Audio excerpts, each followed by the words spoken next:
রাতের বেলায় তেলিয়ামুড়া শহরের অন্যতম জনবহুল এলাকায় জয়নগরে চুরির ঘটনা ঘটল।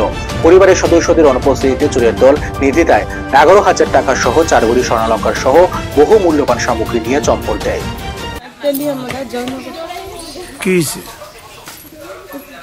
আমরা কিনার সময় গেছিলাম আর কি, আয়া দেখি দরজা গিয়ে নেট কাদা ভিতরে গিয়ে দেখি কিছু নাই ঘরে, টাকা স্বর্ণ টর্ণ সব নিচে।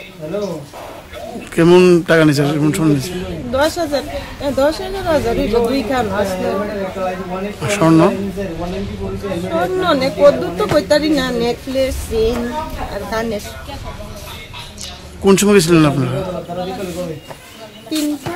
তিনটে তো হইবে। আর আইছেন কোন সময়? আইছি তো 5টা 10 মিনিট গেছে, 5টা বাজে। বাড়ি মালিকের নাম কি? রাখাল পান। পুলিশে খবর দিয়েছিলেন তো? হ্যাঁ, পুলিশে খবর দিয়েছেন?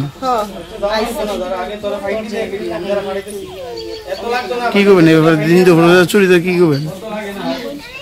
কি কম আমি জানে এমন আর হইছে না ঘটনা, বুঝতে পারতাছি না কি